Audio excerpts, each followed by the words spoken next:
Omwene nakale pamwe naave. Etumwalaka vasa ondjala yokushiiva omishangwa ponele yaKalunga.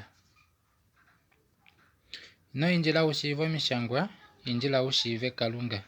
Indila wushiive omona wa Yesu ya Kristus. Omishangwa adishe odewiyapo molwa ovanhu avavyeshi Kalunga.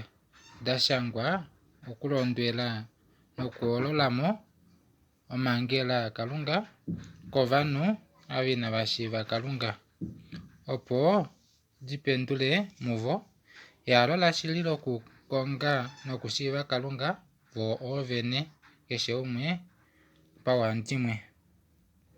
Ongenge ashike wushi Kalunga nomona wa Yesu ya Kristus, opo wuli wamangulwa nowuli tohupifwa.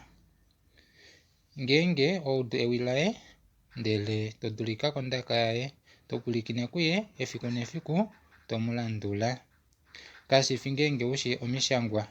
Shatana naye okuli ashiiva nawa omishangwa edula ovanhu aveshe, ndele okuli taka tokolwa shaashi ihapwilikine ewi la Jesus no ihadhulika kondaka ya Jesus nokulandula Jesus.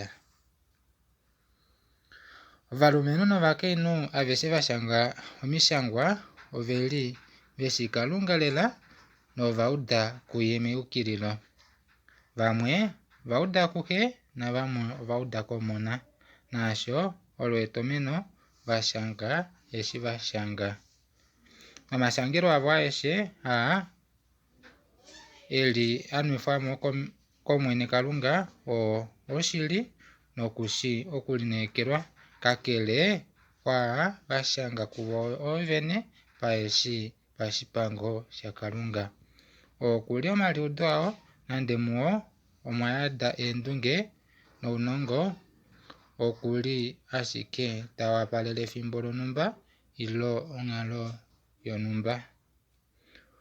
Owuli washiiva tuu lela omwene Kalunga nomukuli Jesus Kristus? Ile owushi ashike omishangwa? Omwene nekuyambeke.